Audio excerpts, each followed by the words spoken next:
Tape Deck Media.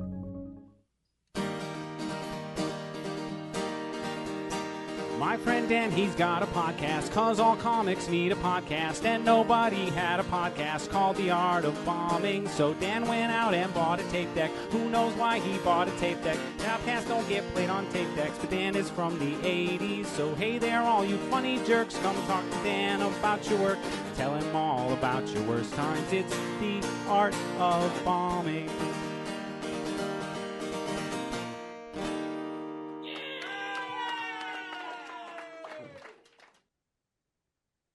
So you said before we recorded, you've been having a couple of lazy days. Have you done any shows or hit any mics though? I was supposed to do a show on Thursday and it was canceled because it was cold and snowy and nobody wanted to leave their house, which I also Yep. didn't want to leave my house. I have a pretty slow December. I only have a couple shows coming up and they're character homework shows, which is fine. I really like those. hmm What do you How what do about you you? mean homework shows or character show? Like for people listening that might not be as familiar, what is that?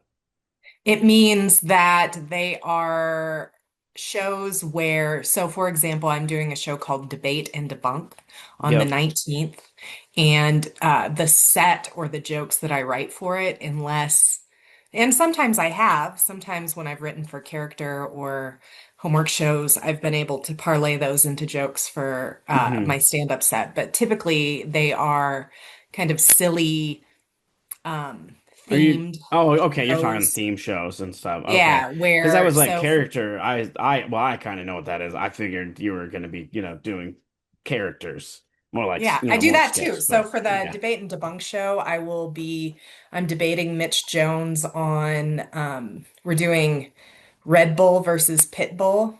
And I don't want to give it all away, but I am debating on the side of Pit Bull. So there will be probably some character stuff and Oh, very costumes. And I nice. love doing those kinds of shows. And then I'm also doing the roast of 2025 on December 27th. And I haven't picked what I'm going to do for that, but you have to write specifically for that roasts Yeah, of I like shows like that I that do force too. you to have to write specifically for the show because it forces you to write. And we Yeah. know as comedians that sometimes it's easy to get lazy and not write new material. So it really Yeah. makes you flex that part of your brain and work those tools. I agree. And I like doing those. always get down with a good show like that. Good show like that. Well, let's start talking about this. Let's get to let the listeners get to know you a little bit. I like to start, where did you start doing comedy? What inspired you to do comedy? And how long have you now been doing comedy? Well, I started doing comedy when I was in high school. So Oh, well over wow. 20 years ago. I started doing original comedy speech when I was probably a sophomore or junior in high school. And um, it was, you had to write like an 8-minute set and it had to be very clean, of course, because it Yeah. was for high school. And I went to state competition and had a scholarship for that, but then I ultimately had a baby, and so I did not take my speech scholarship. And then through my 20s, here and there, I would do open mics maybe once a year because I was busy raising a kid and going to school and all of those things. And then I kind of got back into it about 7 years ago, kind of more pointedly. Like it has been the thing that I love. I have always watched stand up. There was like a stand up boom when I was a kid in the early 90s, and you could watch great comics on VH1. There were They were everywhere. stand Yeah, up back in shows the days of on cable. VH1, Comedy Central, Oh, yeah, kind of good like old premium blend. yeah. Yep. So I always loved it. My When I was a little itty bitty, my mom would let me stay up super late and watch Saturday Night Live, and we had cassette tapes or with like comedy albums on them, and my mom had VHS comedy tapes and albums, and then it was just like because I loved it so much, she made it really available to me. So, Oh, that's awesome. That's great that she yeah. did that, because Yeah. a lot of parents, there's plenty of parents that don't support, support their kids' interest in that way. But that's cool that they did because, it can really change the directory of a young person's mind. Yeah. Yeah, my mom was great for that. My family supported me. I would do, if we had family reunions or parties, I would be the MC and I would host Oh, and very do nice, different very nice. characters, like lounge characters and stuff on the I mic. don't And know if my yeah, school did had like the humorous speaking. I don't know, but when I was in high school, I was not a public speaker, so yeah. I stayed away from all of the things that required public speaking. I mean, I had to obviously take like speech class, but I never did great. What got you into it if you didn't Short feel divorce. it? It was divorce, and then it's something I always wanted to do, but I just decided that I was just at a point in my life where I was like, I want to try it, and it was also part of that was to overcome that fear. Yeah, Because like nice. socially, like in social atmospheres, I'm fine. I'm very bubbly, very social, but it's usually with my friends, people that I know, even though we're out and about. Um, but yeah, but if I had to get in front of a class and do a speech, like I'm looking down at my notes and just stuttering and kind of talking under my breath and all those things. And now I'm the opposite. Yeah, you have bloomed. You've blossomed. I definitely have blossomed, that's for sure. That's for sure.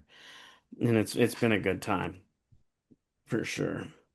Um, but yeah, I remember, and I still remember this in middle school. My friend wanted me to audition for a part in one of the plays that he thought I'd be perfect for, and it was only one line. Like I didn't one line, and the audition was in front of like the drama teachers or whatever. I think I was like in seventh or eighth grade, and I was so nervous for this audition that I just, oh man, I choked so hard in front of like two people. Oh, And you're needless to still say, thinking about needless to it. say, didn't get the part. Oh. Uh, yeah, still thinking about it. That's how bad or how afraid of public speaking I was. And if I want to tell people that now, they're like, "What? You were Yeah, afraid? it's You were pretty what?" unbelievable. Yeah. Knowing you, yeah. Yeah. Yeah, and I can see that. I can see that. But all my high school friends and anybody that I went to school with can tell you the opposite. Because there are people that I went to school with that are surprised when they find out that I'm doing comedy. They're like, "Wait, what? You're what?" Oh, but well, let's get into the juicy part of this podcast, which Oh is boy. well, the bombing story. I'd love to hear the story that you picked for today's episode. Do you think this is, I've heard people debate this, but do you think that you can bomb as a host? I think so. Yes, I do I think you think can so bomb as too. a host. I think it's there's kind of a fine line because sometimes it's just situational. There are things that are out of your control as a host. One, you're going up cold. You got to Yep. do the announcement, things like that. Um, but I mean, I've seen comics as hosts crush too. So Yeah. like, if you can crush as a host, you can bomb as a host. Yeah. So my point of view is that you can, if you fuck up, you can bomb. No, you're If you fine. mess up, if you mess up, you can bomb as a host. And so, like, Absolutely. Because I I've think even that a host job is to set up everyone else for success, keep the hmm energy up, like support the club, do the things that the club wants you to promote.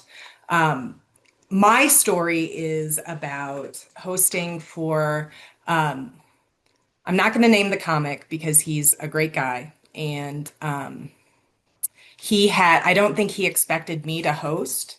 And so this is a story about my own hubris and how I screwed up. I had come off so I worked when I lived in St. Louis. I'm in Denver now, but when I lived in St. Louis, I hosted and featured a lot and ran shows at Helium Comedy Club in St. Louis, which is a fantastic club. Like the main room is the best room in St. Louis, if you ask me. And it gets great comics. I've hosted for um, Duncan Trussell there. I've worked with Brad Upton, all kinds of Jeffrey Asmus, all kinds of really funny comics. And the main room is absolutely fantastic. However, the the garage or the B room there is generally acknowledged as one of the worst rooms in, like, definitely the worst room in the chain, but one of the worst rooms to work in, period, from like traveling comics.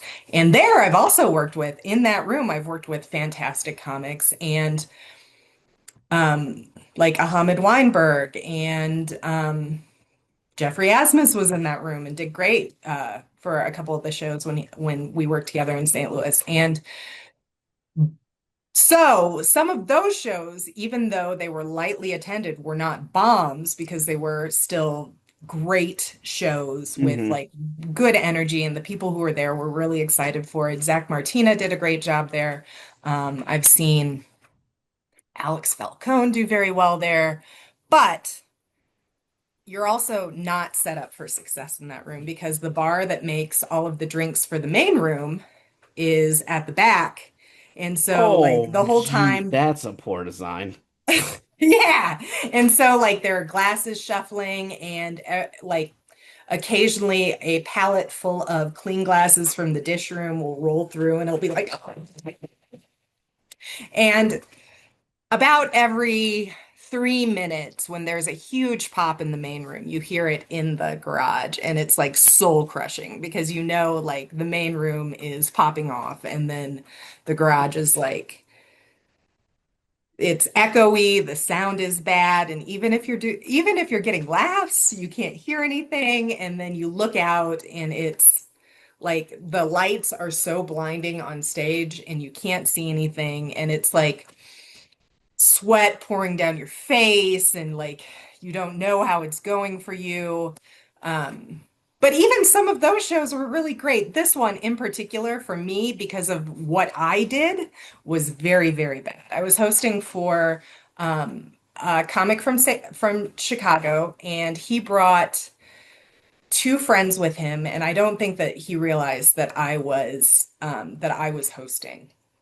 And so I think one of his friends was supposed to host and the other one was going to feature. Oh And God. this was on me uh, because they were all they were all really nice and very supportive, but I they came in a little later, like right before the show started, so I was trying to get all of their credits and get their name pronunciations right. I messed up everyone's name. Oh no. Um, One of the headliner, again, super great guy, had written for Ms. Marvel, and I announced him as writing for Mrs. Maisel. And he was an Islamic man. And so there are some there this was kind of the time of the rise of like some kind of pressures, like Israel Palestine kind of pressures, and I messed this up so incredibly, and he roasted me from stage because Hmm. I messed up his credits so badly. And then the next night he was like, why don't we just have you do a set after the host? And he had his friend host, I think, who he initially wanted to host.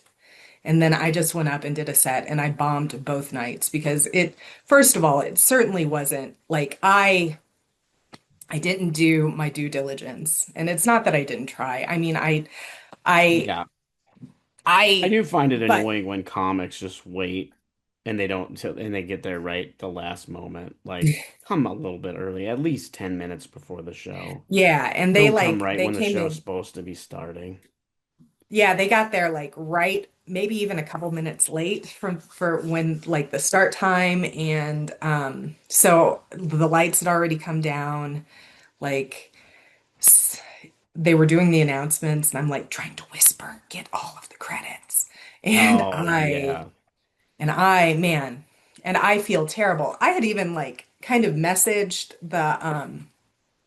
the headliner before the shows to kind of, get a feel for him, and I messed that up. Like I don't think that I think that I said something because he had been a practicing attorney at one point. I was like, "Oh, me too, not a fan." And I think he thought that I meant I wasn't a fan of him, but I meant of Oh, practicing law.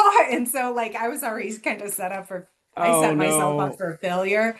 So, and then so I had all of these nerves when I was up there, and it was a more conservative audience, I would say. And usually that doesn't bother me. I try to I think that I have enough range of material that that I can tailor it to the audience that I'm in, or that I'm in front of. But this, I just I fumbled. It was all on me. Like I fumbled hosting. I didn't get names right. I didn't. I did so bad that they didn't want me to host the Well, it's second funny night. because yeah, right? When you know you did bad when you get fired, essentially. I mean, at least they still Yeah. let you do a set, but it's even more soul crushing when they're like, you just do a guest spot, and then you still, and then that Yeah. guest set you bomb, like you said. That's bad. Yeah, it But was painful. It going just back, wasn't like it wasn't a good fit for me. And I went to yeah. the manager afterwards and I was like, that was hard. And they were like, we knew it was going to be hard. That's why we picked you. And they're like, you're a nice person. We knew that you would like try and make it work. You would try and make it work. Um, and even, you would like march through it, which is what I did. And but I mean, I was it was the worst feeling that I think that Oh, I've absolutely. experienced. Well, but at least in your situation, I mean, at least you did care. Like it wasn't like you were because going back to what we were talking about before about if you can bomb as a host or not. There are hosts where they do the worst intros, and Oh, it's like, what are you doing? Like you're making this so bad now. So they're already because you yeah. go like you said, it's the host job to set every other comedian up for success. And when they do some weird awkward intro thing or whatever, where they're because they're trying to be funny, it'd be like something like, "Oh, this next comedian's not allowed near schools" or something stupid like that, where they're trying to be funny, Yeah. and it's like, well, now this is weird because that's a I weird way to bring me up. I had that happen in Matt Cabos and I were in Columbia, Missouri, and the host introed us both in like he said, what did he say? I had driven to Columbia, Missouri because it's pretty close to my home. I do that drive a lot. And he when he brought me up, he said, "This lady is so lonely, so please laugh at her." And then he did What? something, yeah, yeah, because I get Wow. when I got in there, I was like, you know how after you've been driving all day, you're like, Yeah, yeah, "Ah." you're happy to be out of the car and Yeah. yeah. And so he's also brought Matt up some bizarro way, but then the next night he lifted one of Matt's jokes and used it like in his opening set, like one of Matt's riffs. It was Wow. it was I you a know, real choice. I just did my first cruise gig a couple weeks or last weekend, and the comic I was working with, he told me this comedy host is no longer with the cruise lines now or something. But After last week, no, no, no, no, last no, no, no. week, This was oh, another but this oh, gotcha. host so what they do, they usually have a crew member that hosts a comedy show, somebody from like the Fun Squad or whatever. And Okay. some of them actually try to do comedy, some don't. But I guess there was a host that was basically stealing comedians' jokes. Like they were literally taking people's acts and then using them as the host. and eventually comics started, they'd be there for their show, and they were like, wait, that's my joke, and they had worked with them before, and so now they're doing their jokes, and they're like, what? This is That's wild. insane. Yeah, so, and it's It's so just an wild that insane you would choice to do, make. you know, watch a comedian one night and then go use their material the next night. When he did that, I'm like, when I saw it happen in real time, I went, there were just so many things Yeah, so that many like feelings. happened. What? How did Like, Matt take that? not well. I'm sure I mean, not, because that's I think that particularly for this town, it's the first club that they've had there, so they don't have a lot of experience. yeah, that makes Um, sense. What club was and it? it's well, I don't want to throw them under the bus. Well, I'm not trying to And throw them under. I'm just curious because yeah. I didn't know that there was a comedy Uh club there. That's oh all. yeah, it's brand new and it's a great room, like it's really cool. And we were there the weekend that they had some football, Mizzou football. So Mm. like our second show ended up filling up a lot, but it was an older audience because, like the first night was more college kids. It's called the Tokyo Club. Oh, And nice. Matt and I had really, really good sets. We did really well. It was hard to dig when there is a host who kind of sets you up for failure, it's hard to dig out of the whole. Yes, it is. I will say if there's one thing that I did when I bombed as a host was that I gave them someone to rip on the whole time, That's which another way was you know you're doing bad as a host. yeah. But there are some hosts though, or some comics that'll just go rip on everybody anyway because they think Oh that's yeah, what's I funny. don't like But then it that. becomes more, it's like mean. It's like, why are you giving this person crap? They're doing well. Yeah. It's like one thing if they did some like, in a scenario like that where you mess up the credits and names and things like that. It's like, okay, well, we're gonna have a little bit of fun with it, as long as it wasn't like in a mean, because you can tell Oh, like the no, it intent. You know wasn't what I mean. It mean? was just more like this stupid suburbs lady, Yeah, which and I is kind of figured, fine. but there are, I'm sure you've seen this where they'll go up there and try to do that, but you can tell they're pissed and they're not Yeah. trying to be funny at that point. They're just trying to be mean and lash out. Yeah. Yeah, which is that I don't know. I don't like when comics do that kind of stuff.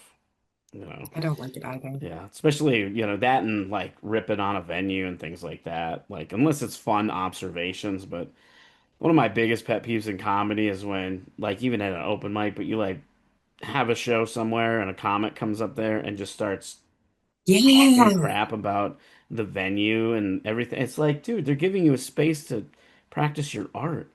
Have a little bit Yeah. of respect, yo.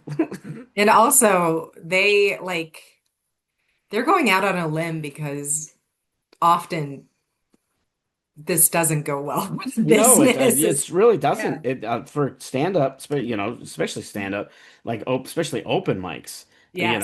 On Yeah. open, there's so many open mics that come and go because you'll a business owner will get approached about. They'll be like, "Oh, this sounds great! Like a great way to bring in business," and they don't think about what pure comedy is when because open mic is the purest form of stand up.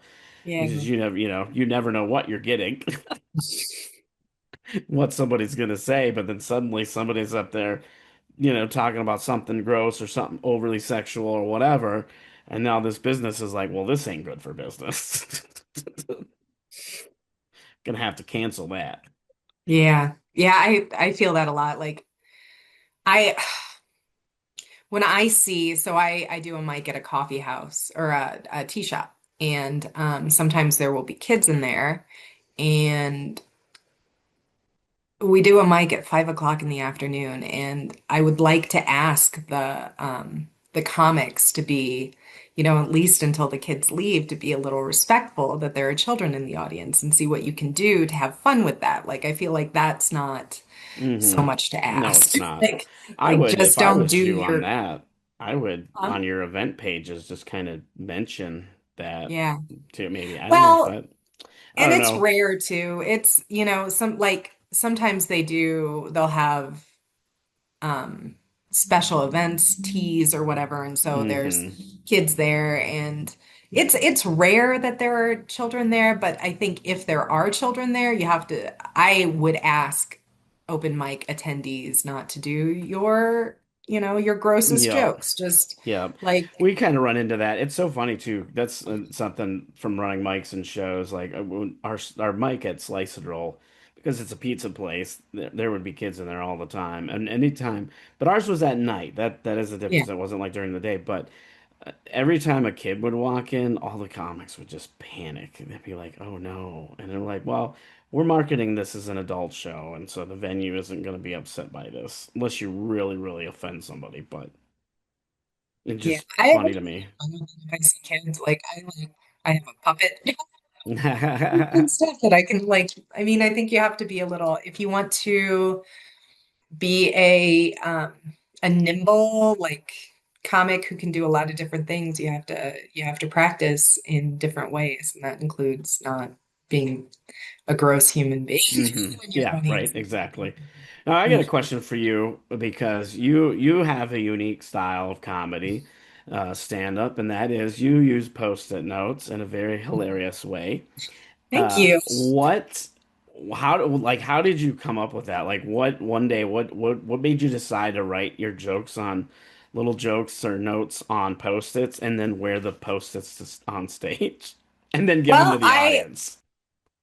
at some point probably after I had been doing stand up for about 2 years, um I wasn't satisfied anymore with because I was doing a lot of I still do. I kind of mix in longer jokes with very short jokes.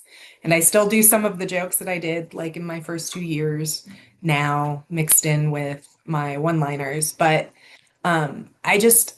I was bored with my material. And Hmm. I think every time that I felt that way, I feel like I've had a really, and I feel that way right now. Like I'm really, really bored with all of the jokes that I'm doing. And I'm kind of taking this period of like this winter and even the fall a little bit. I haven't been pushing for shows a whole lot because I feel like I need some kind of reinvention Hmm. um, so that I'm engaged more and like Yeah. enjoy it more.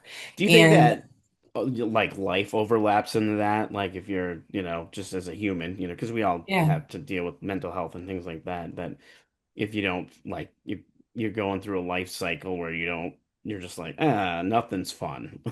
Yeah, Like it's yeah. not, you And know what I mean? It's just like, yeah, blah. I think when I started doing that, which I actually like, that's the thing that I will not jettison. I love doing the sticky notes, and I think that I'm the only person who does them. I don't know. Yeah, to my Um, knowledge. um, so that's something that I wouldn't change or lose. But I was at a point where like it wasn't bringing me joy anymore to just stand in front of a Hmm. microphone, and I wanted it to be more like I wanted to do kind of vaudevillian. Someone called it one time like a neo Poconos style of comedy, like neo vaudeville or whatever. Yeah. And I like that. And that's, I want to do it. I want it to be sticky and fun and sticky. Yeah, And I was just so gonna say it's very sticky. It's funny, I, well, because the other thing with that though too is it is something very unique that makes you stand out. oh, thank you. Like on a show, people are gonna remember they might not remember your name, because that's the way people are, but they're gonna remember they'll be like that comic that was handing out, had the post-it notes was funny, that kind of thing. So it really Yeah, makes you and they have a stand little out. souvenir to take home, maybe, Yeah. Yeah, I know? once had one of your post-it notes in my car forever because it got stuck to Yeah. my shoe and then it fell off when I was driving or whatever and I was just like I didn't even, pay no mind and then I like picked it up and I was like, "Oh, that's what that is." I will get pictures from like Helium. I'll get pictures and they'll be like, well, we know you were here a couple months ago or whatever. That's so funny. It's a That's good feeling. hilarious. Well, what were your yeah, going back to the your story about hosting and kind of bombing? What did you take away from that you applied going forward in your comedy? Uh, I love I love hosting and I love setting up. a show for people so that everyone succeeds. And so my takeaway is to, when you're hosting, you are like the headliner is the big boss, but you're the manager. Yeah. No, that's a And good way to look at it. You're the yeah, manager. so my takeaway would be more intentional and like if I were to do it now rather than just like when the sound guy came through and he was like, "We're ready to go," I would have been like, "Hold on just a minute. I need 30 seconds to find out, I need to listen to them. I need to talk to them just for 30 seconds more Yep. so that I can get the information that they want me very like very precisely so that Yep. I can do the best job for them possible. Um, and yeah, I think that hosting is a skill that I mean, a lot of comedy clubs have like hosting 101 classes. Um, and I think that's really important to make sure that their club does well and sells more chicken Absolutely, tenders or drinks absolutely. or whatever. 'Cause I always look at it, I always consider hosting. It's a job. You are working. Yeah. And your job, like I said, it goes back to, is to set all the other comics up. And even when, if you're hosting and you don't do well, and not necessarily bomb, but you just don't do well, that's fine. If Yeah. you, being, having a successful show as a host is that you set everybody else up for success. And when everybody left that night, they're like, that was a good show. Yeah. You know, Yeah. Yeah. yeah. I mean, really, your main job is to get the room set for comedy because you got to get people's attention. They're sitting there waiting for the show, they're talking to their neighbors, they're ordering drinks, they're ordering food, that kind of thing. Then the lights dim, and you come on, host comes on stage, and now it's like, okay, it's time for comedy. Let's get your comedy, brains going because this is what we're here for. Hush your table talk and all, all the stuff. Yeah. And I like doing the announcements too. I I don't. I like doing I like it when the the club setting the does it. rules and like making them a little silly and like Yeah. letting them know we're gonna have a good time, but shut up. There was a comedian that he was a comedian book. Well, he was a booker and then kind of went into comedy and then um, hosted a lot. Zach Miller, shout out. Super, super good with his like he really could take the rules announcements and really make them really funny. Like he had pretty much a bit that he wrote about doing the table talk and going through all the rules, and it was always really funny. And when you can do that, then that's good because then the people like you. Because that's the thing I don't like. It's like I go up there and I do my announcements, and I'm like, I'm not trying to be like a hard ass, but these are the fucking rules. Yeah, good time. Yeah, have a good time. You're here to laugh. You came to a comedy show. Don't be a lump on a log. Well, we're gonna get wrapped up. Is there anything that you would like to? Where can people find you? Do you have anything coming up? Coming up Yeah.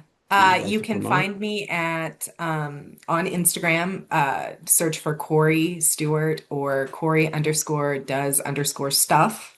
I usually post all of my shows there.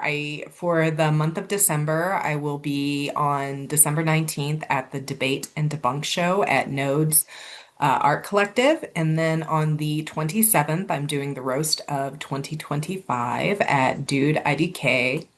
And yeah, I am, like we were talking about, in a little bit of a reset, and I'm trying to find and write material that I'll enjoy performing again. Because I think that I have good jokes now, but I am ready for Yeah, it, to it do happens. something a We get little bored with different. jokes. Yeah. Yeah, this is one thing that was really interesting. So, doing the cruise ship, you have to have three separate 30-minute shows. So, Whoa. yeah, yeah, hour and a half of completely different material, and you can't like repeat it on a Holy show. Like moly. you can repeat like you will repeat two of your shows but you're basically doing that same material. You can't like pick and choose what you're doing when, you know what I mean? Like it's Yeah. specific. And I had to go back and I had to do jokes I hadn't done. Like, because I had to like Yeah. build these, I had the material, but it was like, oh man, I have to go back into my joke books and into my set lists and try to like remember. So it was kind of fun to try to remember some of my old jokes. Yeah, yeah. I've Like it was like, and so sometimes that can be fun too, you yeah. going back and just trying some stuff that you don't necessarily do anymore. Yeah. I so when I did the festival, when I did Loveland out Laugh Out Laugh out Loveland, I'm sorry.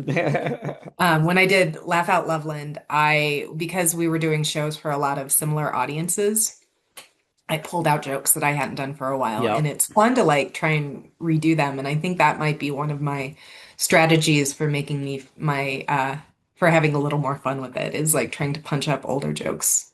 Yep. Kind of do like a rewrite and rework. Yeah. Yeah. Which is always, can always be fun. Well, this has been fantastic. Thank you Yeah, so so much fun. for joining me. Thank you, Dan. I'll see you soon. This has been a Tape Deck Media production. Thank you for listening.